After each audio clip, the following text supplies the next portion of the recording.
What the 20th of the 36 Stratagems teaches us about recognizing and acting during confusion, divided authority and unclear ownership, before order and visibility return. The name is a fisherman's observation. When the water is stirred and muddy, the fish cannot see clearly.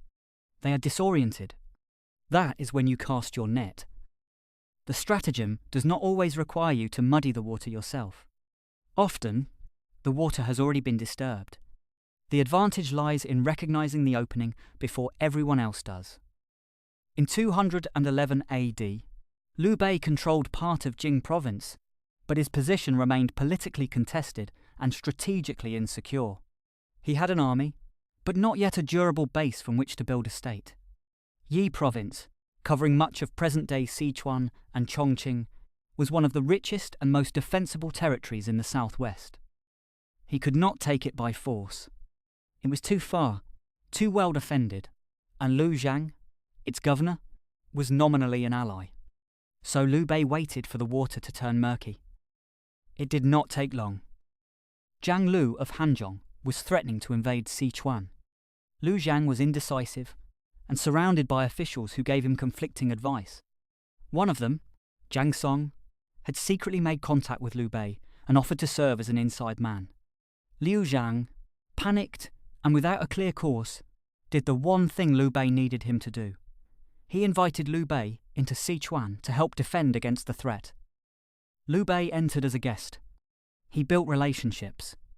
He accumulated local intelligence and expanded his network inside the province. When he later claimed that he needed to return east to support Sun Quan, he asked Liu Zhang for another 10,000 soldiers and additional supplies. Liu Zhang provided only 4,000 troops and half the requested provisions. Liu Bei presented the refusal as proof that Liu Zhang had failed him. Soon afterwards, Zhang Song's secret correspondence with Liu Bei was exposed. Zhang Song was executed. Liu Zhang ordered the provincial passes secured. The alliance had collapsed, and Liu Bei converted his position inside Sichuan into open conquest. Within 3 years, the province was his. Liu Bei had not conquered Sichuan by launching a frontal invasion from outside. He entered by invitation, built influence from within, and turned Liu Zhang's internal disorder into a decisive military advantage. The muddy water was Liu Zhang's weak and divided administration. External threats pressing at the border, a court split between competing factions, an insider secretly working for the other side, and a governor who could not decide whom to trust. The fish was control of the territory. To be clear, the story also carries an element of fan Weizhu, the guest who gradually becomes the host. But what made that slow takeover possible was the confusion and divided authority that Liu Bei found when he arrived. Without the murky water, the invitation would have meant nothing. The principle is Cheng Qi Yin Luan, Li Qi Ruo Wu Zhu. Exploit the enemy's internal chaos, move when they are weak and without clear leadership. In 2017, Uber was not merely fighting competitors, it was undergoing a leadership and strategic reset. The founding CEO had resigned under investor pressure after a cascade of crises. A senior engineer's blog post exposing the company's sexual harassment culture, a Department of Justice investigation, a ban in London, and regulatory fines across Europe. Several senior executives had departed. A new CEO was only months into the job, reassessing which international battles justified continued investment and which were no longer strategic priorities. Uber had already demonstrated that it was prepared to exchange costly international operations for minority stakes in stronger local platforms. It combined its China business with Didi in 2016 and its Russian operations with Yandex, Taxi, in 2017. By early 2018, Southeast Asia had become the next test of that consolidation strategy. In Southeast Asia, Uber was still competing, still burning capital, still in the market, but its place in the company's global strategy was no longer secure. The water was very, very muddy. Grab had already survived the war of attrition.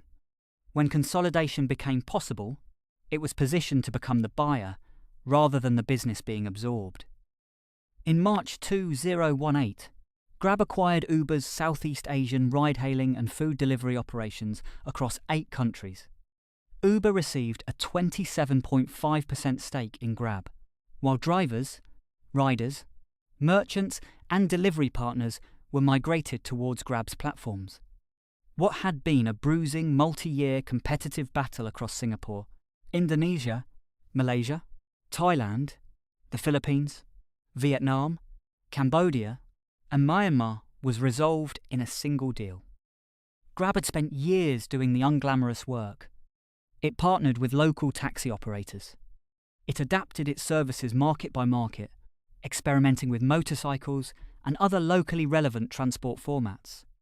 It built relationships with regulators across 8 separate jurisdictions, developed GrabPay, layered food delivery on top of rides, and raised the capital required to keep competing. None of that made headlines. It made Grab deeply embedded in the region, long before Uber's global priorities changed. Grab did not win because it was stronger than Uber globally. It needed to become more deeply rooted in Southeast Asia and remain ready for the moment Uber's global priorities shifted. When that moment arrived, Grab had the local platform, funding and strategic confidence to absorb its rivals' regional operations. Uber's leadership reset and strategic retrenchment stirred the water. Grab's regional preparation allowed it to catch the fish. The move was strategically decisive. Although Singapore's competition authority later found that the transaction substantially reduced competition in the local ride-hailing market, the stratagem works, which is precisely why regulators pay attention when it does. The principle scales to any competitive market. A competitor undergoing a leadership transition, absorbing a merger, or caught between an old strategy and a new one is a competitor whose accounts, channels and partnerships may be temporarily less actively defended. That is not bad luck for them. It is your signal. In enterprise BD, the muddy water is almost always visible before anyone acts on it. A competitor's key account manager leaves.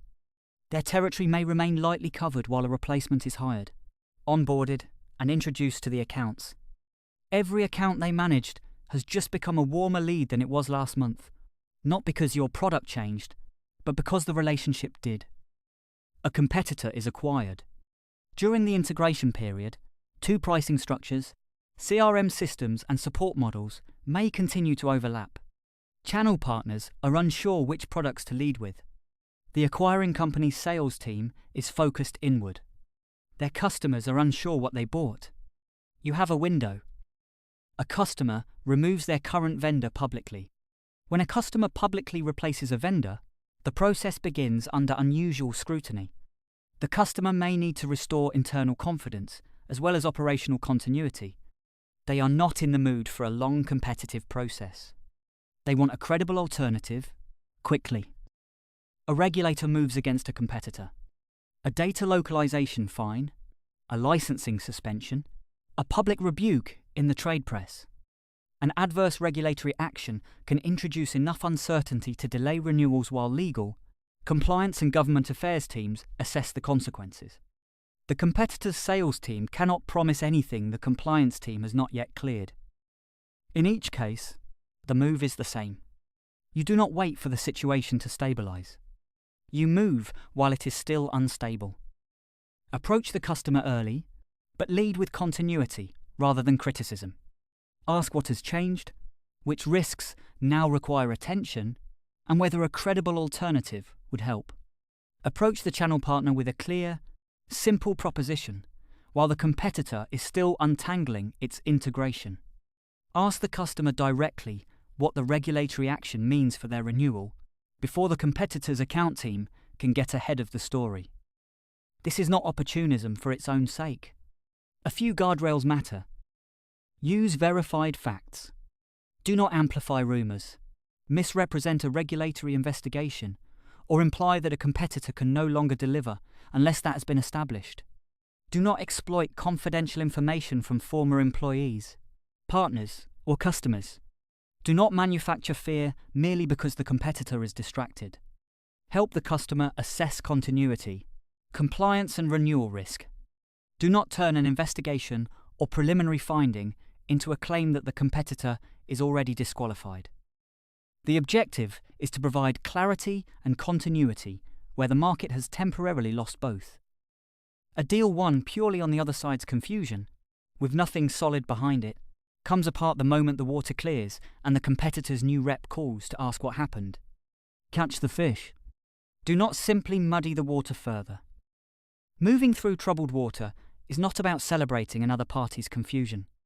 It is about recognizing that uncertainty temporarily changes who owns the relationship, the decision, and the opportunity. Catch the fish. Do not simply muddy the water further. The fish is never the other side's misfortune. It is the customer, responsibility, or opportunity that nobody else has claimed. Cheng Qi Yin Luan, Li Qi Ruo Wu Zhu. Troubled water always clears. The window to act does not remain open indefinitely.